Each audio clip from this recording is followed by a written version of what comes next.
GJ. GJ. GJ. GJ. Hey y'all, what's good? Sorry my voice sounds kind of whack. I'm kind of sick right now. I think I owe you guys a little explanation of what's been happening to Miata recently. So about a month ago, the Miata's diff broke down. If y'all remember correctly, during, I forgot when, I think my last video, my last two videos, I showed a clip of my PPF bolts on the diff.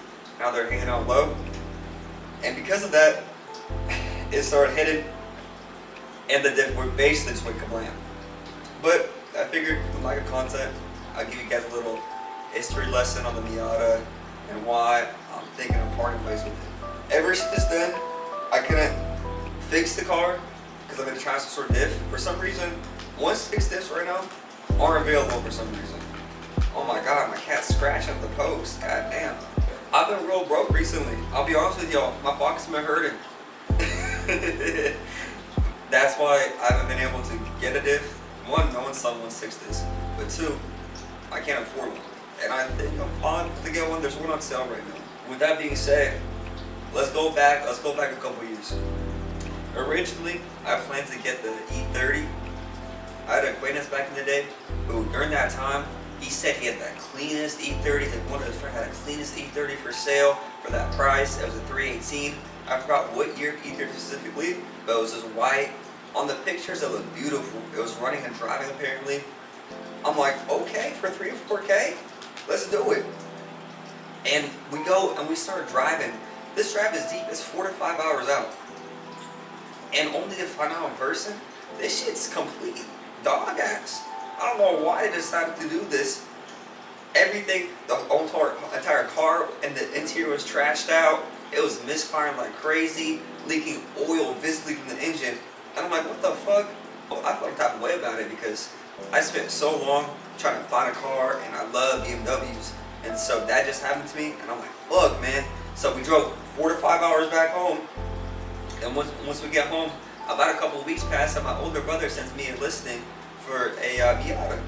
I'm like, okay, what's done to it? It's a stock Miata. It's listed for 4K. The only issue with it is a rip that soft off. That was duct tape. I said, fuck it, let's go.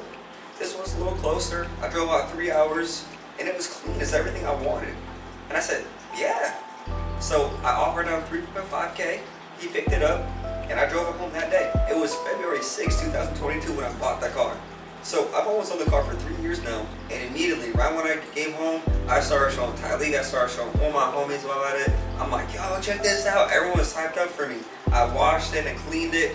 For the first month of me owning the car, I just enjoyed it.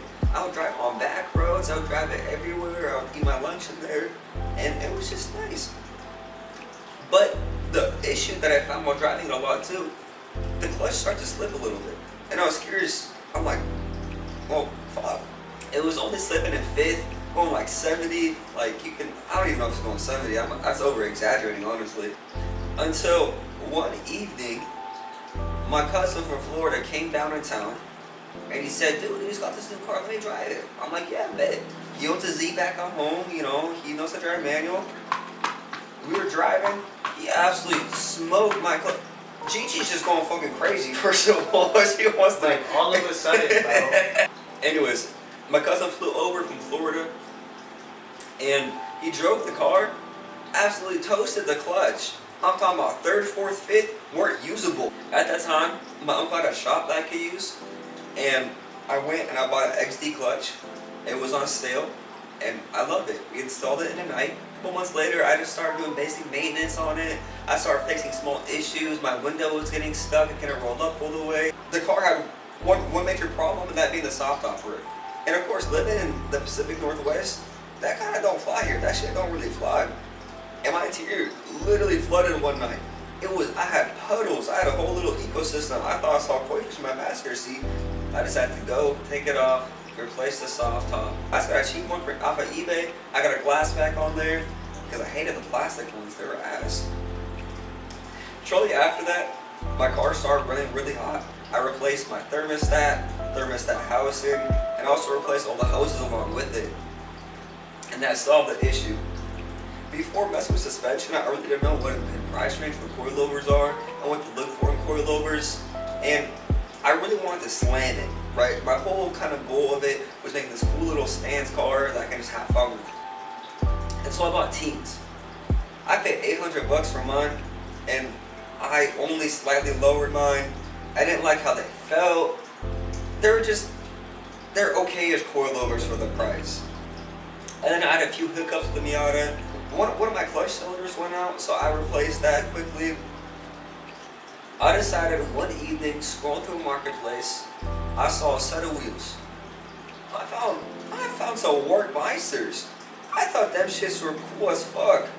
I didn't really understand how wheel specs work properly at that time. And when I bought it, they were 15 by 9 plus 0. That's stupid aggressive. The end result of all my mistakes is just a slightly lowered Miata with hella wheel poke. And that shit looked ugly. I do not fuck with that era of the Miata.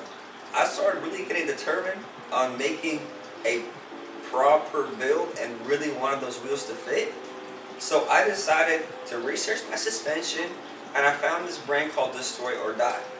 Now Destroy or Die, they specialize in making drift suspension, real good stuff. I really like them. They're based in the UK. I follow them on Instagram. They're a good company. I bought uppers and lowers from them, uppers and lowers from the front.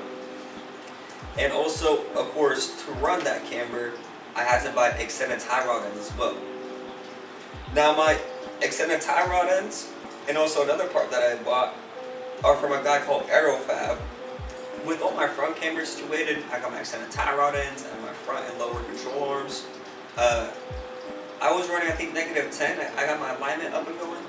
And then I realized the car looked real weird. I had barely no rear camber. I had -5, I think. After that, I got in contact with Aerofab again, and I said, hey, can I get some shortened uppers for the rear? But I still couldn't get how ugly the car looked after slapping everything together. It just was sitting tall. It didn't match the camber. The wheel poke was too much. It just didn't look good. After doing some thinking, I'm like, fuck man, these wheels are just too aggressive. I put so much money, I can't get them to fit. You know, I rolled my fenders. I just couldn't get them to fit afterwards. And I'm like, fuck it, dude, let's just sell these. I put back on my stock wheels. But after getting that on, my stock wheels on, it looked a little awkward. That shit looked like a baby deer for a little bit. Tall and weird and I don't know. But I had that vision. Saving up, I finally treated myself good for my birthday. And I bought silvers. I bought super low silvers. And then I slammed it, wasted no time. I slammed that bitch on its nuts. But it revved like fucking crazy. I don't know what, every bump, my tires are way too big for that car. So every bump I would turn. It was it could be the flattest road possible, but just have one little rock and go, and I got tired of that sound. The only time I really felt true peace driving the car was when it rained. Funny enough, I did buy some VSKFs from Japan. I didn't realize that VSKFs made two-piece welded. And I'm like, oh fuck, I can't do anything with these. And then after I bought them, I was researching barrels, and no one makes barrels for 15-inch VSKFs. You gotta get them custom made.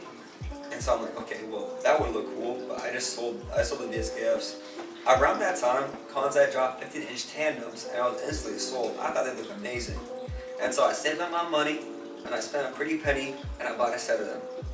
Of course, all things considered, they were pretty affordable. I think I paid $900 for a set of 4, which Kansais are cheap wheels, but they're good wheels.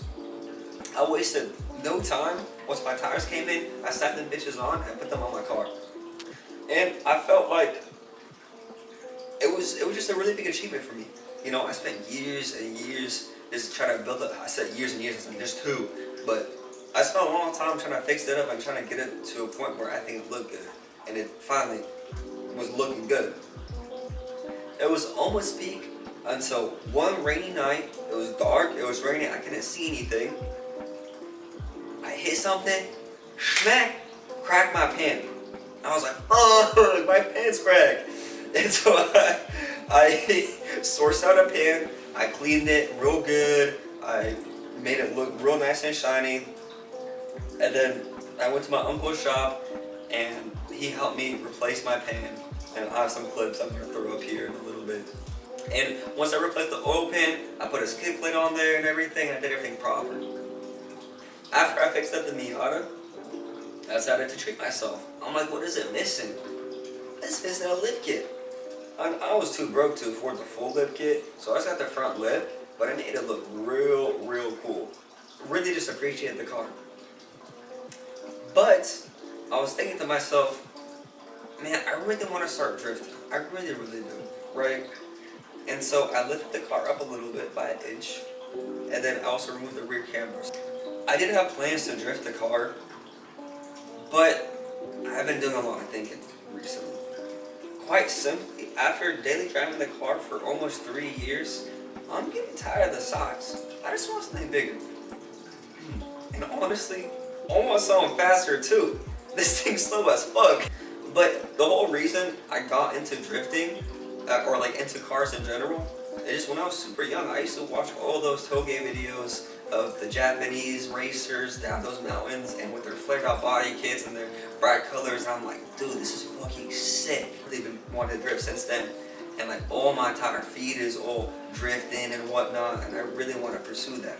Coming into the new year, I think it's a good idea to do it. That was one of my New Year goals. So I kind of switched gears, and I decided to think, okay, so I want something bigger, I want something faster, and I want something I can drift on. And that's kind of my three goals. And honestly, I want to film everything from the beginning with you guys. I want to film a fresh slate, fresh car, and I have so much new knowledge and experience from my previous years of working on the Miata that I would restart completely. And don't worry, to all you guys who love low cars, I do too. I'm still gonna slam my next car, so that's gonna be fun. Now, I have a few more videos revolving the Miata, and it's just sourcing the diff, fixing the car, and selling it. But I'm really excited to make them for you, and I'm really excited to close the chapter on my car.